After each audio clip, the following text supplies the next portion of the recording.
Hey everybody, it's Casual Boobs coming at you with another video, and today we're going to be covering the VK30.02D. And if you're not sure which tank that is, there's a whole bunch of mid-tier German medium tanks that are VK numbers in letters. I get that, it's very confusing. This is the tier 7 that is on the tech tree, and even though it looks exactly like a Panther, it is the one that's right before the Indien Panzer on the way to the Leopard 1. And it's pretty solid. I'm featuring this tank because it kind of represents there used to be an entire line just like this where it was, then it's now a lot of those tanks are now in the collector vehicle slots, which are some of them are trash and some of those are pretty good. The tier 5 is the Panzer 3-4, which is the same kind of similar thing as this, and the tier 6 is the VK 30.01D, similar kind of feel to this. And then there's this one. And they all kind of feature, they're like faster than they have any right to be. They're fairly quick. The guns are kind of derpy. The armor is kind of depends on what's shooting at it, but it can be kind of worky. And anyways, they're just peppy and stupid. And I don't know. I kind of like them. And so I had a decent game in this thing, so I figured I'd show you guys what it can do. So here we go. On to the stats. Okay, so we're looking at the tech tree, and like I said, a lot of the German tech tree got really gutted when they decided to trim things up and take out a lot of superfluous vehicles, and so now there used to be an entire tier 6, a 5, and a 5 and stuff, and a whole thing just before this that's now just been merged in. It's a lot cleaner now, I will say. And now you're forced to play the tank that is the Poodle is based on, which is fantastic. This is also solid, and it's just way easier to get through tech tree, so that's fine. But the tank that I'm talking about is this one, and there is a tier 5 and a 6 in the as a collector vehicle that are, I think, also worth playing. To be honest, they're kind of fun if you like this. But anyways, that's where they are, and they all the 5 and the 6 that I was talking about all play very similarly, and all play kind of they don't quite. The Panther has a little bit more of a these tanks have better guns. They don't really play anything like a Leopard PTA, but here we are. I don't think that Wargaming really knew what to do with these box square tanks. So yeah, that's they just kind of stuck them in there. So it's not a Panther. Tier 7, I guess, is a little bit of a tough one to just kind of even be good with. Most of the tanks at tier 7 are not very good, just straight up, mostly because of matchmaking and everything else. But the big thing to note here is there are lots of guns that you can use in this thing. There's a derp gun. There's a derp gun here, this one. But so you can do a 7.5 centimeter or an 88 millimeter. And the penetration on these is just uniform, just not very good. That's really the drawback. So I would always pick the 88 and just be willing to spam gold. You're just gonna have to shoot gold a lot. It depends on what you're facing, of course, but it carries a shitload of ammo, so just load up, and when you need it, you need it. Partially because the penetration is not that great, and partially it's because the accuracy, the tank stats, gun stats are not that great. So it's a combination, right? Like, you can deal with low pen if it goes exactly where you aim, or you can deal with high pen, or you can deal with a derpy gun as long as it's got a high pen, like a T110E4. Well, this kind of has both, so you really kind of just need to baby the gun, and you'll see this in the game. So like, these soft stats are really bad, and I would love to run a vertical stabilizer, but because it's a tier 7, it doesn't get that. So the big thing this here is to top speed of 60 and a power to weight of 21, but it also, like, it's almost 40 kilograms, 40,000 kilograms, and so it's pretty heavy, right? It's just a fun little thing, and it gets around pretty good. So especially, like, this is probably the tier 6 and the tier 5, I think, are probably more fun because they're even faster. But anyways, this is it's a good time. Highlights, of course, are the 220 Alpha, which at tier 7 does, yeah, it matters. So standard 5-man crew for most German medium tanks. I will say the Leopard PTA and the Leopard have 4-man crews, so this is a little bit unfortunate. I'm not sure if the Indien Panzer, I've tried so hard not to play that tank. I'm not sure if the Indien Panzer has 4 or 5. So this could be yes. So this is the last tank in that line that has a 5-man crew, which is a little bit unfortunate. But your radio man will find a home somewhere, and it'll be fine. So the armor is No, it's not very good. It's kind of angly, right? It's trollish. It's angly and trollish, and depending on where people hit you and what is shooting at you, of course, it can work. But like, I just wouldn't depend on it. It's like there's the camo's not great, the armor's not great, the view range isn't great, the gun's really derpy. Why are we playing this tank? Why are we talking about this? I don't know. I don't know. I normally, there's, I'm not really sure, to be honest. I have this thing because it's kind of a meme, and I had a great game in this. I wasn't going to make a video today, and then I had a great game, and I was like, here we go. Let's do this. So, the armor is questionable at best. I'll say it like that. You can side scrape. I just don't depend on the armor. Just pretend it's made of paper, and you'll be much better off. Field mods will go fast. Always durability increase. Always the improved sight, and in this case, the camo is so trash. Actually, wait a second. Before I say that, I just assumed it was trash because I've never not spotted anything. Oh, it's still not great though.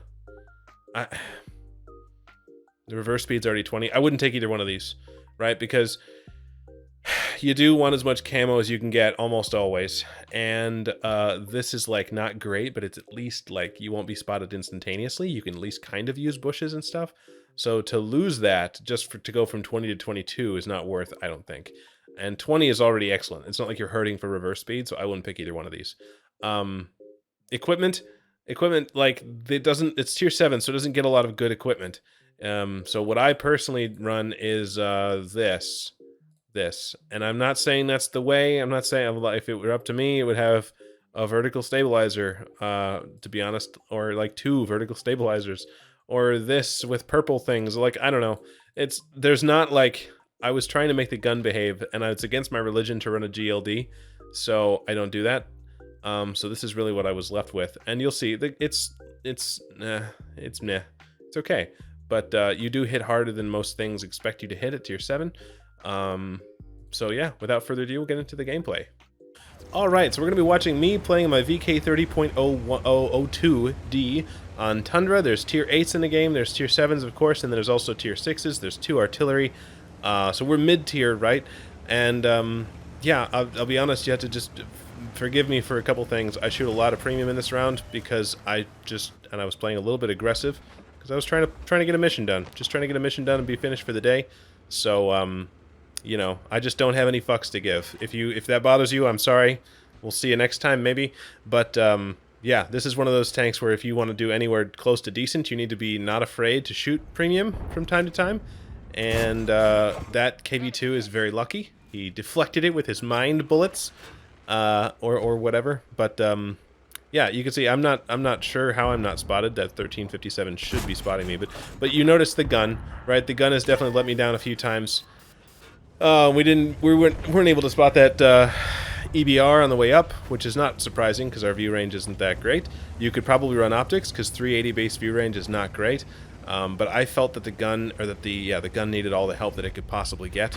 So I didn't run optics, and that's why I'm not seeing those things very much. And for some reason, their Leva has decided to not leave the base. That's helpful.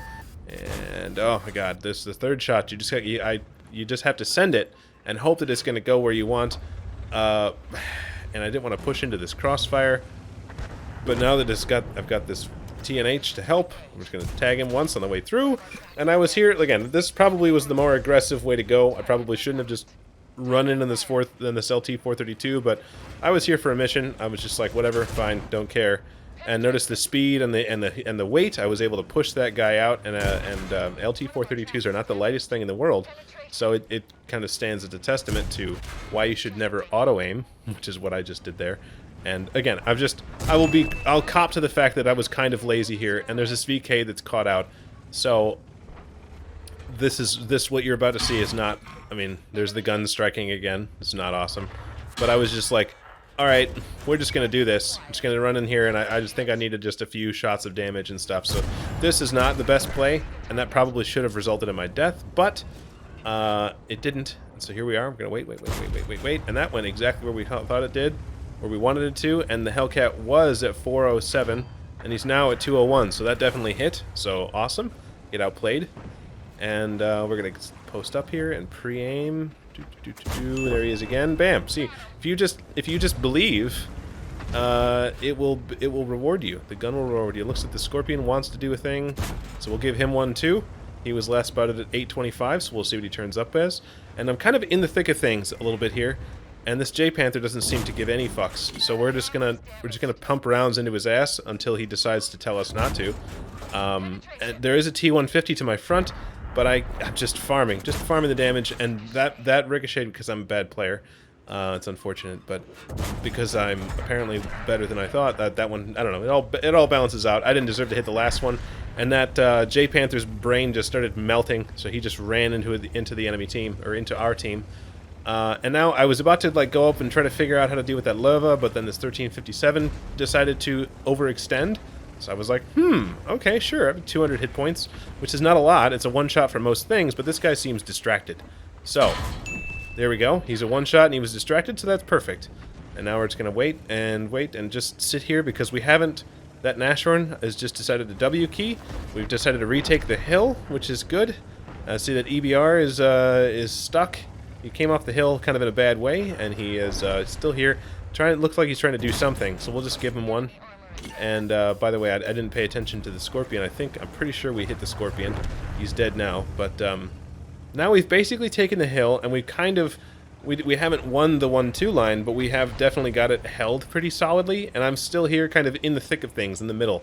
And I've just been doling out 220 hit point gifts to everybody, and we're at least 2,300, plus that blind shot on the Hellcat, plus a blind shot on the Scorpion G. So we're doing pretty good. And this Lova seems distracted. I was going to see if I could pick the EBR, but it doesn't look like it's going to happen. And here we go. Let's just pump rounds into the ass of a Lova. So, like, see what I mean? Like, the tank feels like it can do things. And look at this. Sorry, I don't know what this Lova was thinking. I think me shooting him just kind of melted his brain, because he just decided to handle that in not a great way. But so yeah, 4 kills, 3,100 damage plus the 2 blind ones, and we've pretty much got the game locked down here. And I was trying to do a swiggity swooty unpredictable thing because I didn't know where that ARO was going to be. I thought maybe he would be on the hill, since that's where most of our team was before. So I went this way, and we're just going to see. Probably going to find an ARO with our face. There he is, yeah. And he didn't actually... We got tagged by the artillery. And so inform the team that that's where the guy is, and the team's going to pick up the artillery, and that's going to be the win. And so you can see a lot of this game was just being in the right place at the right time, and people were distracted, and I was a force multiplier. And that's just what you need to do sometimes when you're low tier or middle tier or whatever, because this tank doesn't really take hits very well, but it does pump out damage pretty good, so people just can't afford to ignore you. So, anyways, now let's get to the end game, post-game stats. Alright, so at the end of the game, we ended up taking home 4 kills, 3,800 damage, and you can see the Scorpion shot and the, oh, if you scroll down, you'll just have to believe me, the Hellcat shot did land. So at 3,800 damage, 344 spotted, and we only blocked 240 damage, so I'm not entirely even sure where that where that block damage came from, because I don't think the armor really holds up very well in this tank. But that did give us a high caliber. I think it got us a Levis Lyos, whatever that is. Ace Tanker, of course. And then almost 1,500 base XP. That's 1,496 base XP. Doing more damage than our tier 8s by a factor of 2. So that feels pretty good. And then we did not make a lot of money in this game. I think, you know, we did end up actually turning a profit of like just 7,500 credits. I already bought the consumables on discount, so that's why, you know, if it were that, if I had to pay for those, I would have lost money. But whatever, paid a lot for ammunition. Don't care. I was just here for doing missions, and then this was a pretty good game, so here we are. This is not the channel where I tell you how to save credits necessarily, or show you games where people made a bunch of credits necessarily. So this is just, you know, this is just kind of a feature of these few tanks in the mid lines, is that if you don't tap 2, you're gonna have a bad time. So anyways, I hope that this has been enjoyable. I'm obligated to say like, subscribe, and do that thing. And if you thought this was interesting, the tier 5 and the 6 are I think probably better tier for tier than this one. That's the Panzer 3-4 and the Panzer, what's the other one? There's another VK 30.01D. Those are worth picking up. If you have any tier 6 or 5 German tanks unlocked on the tech tree, you can get those from the from the collector vehicles tab in the garage, and they're not very expensive, and they're worth taking for a spin. They're pretty fun. So anyways, that's it for me. We'll see you in the next one, guys. Thanks. All right, bye.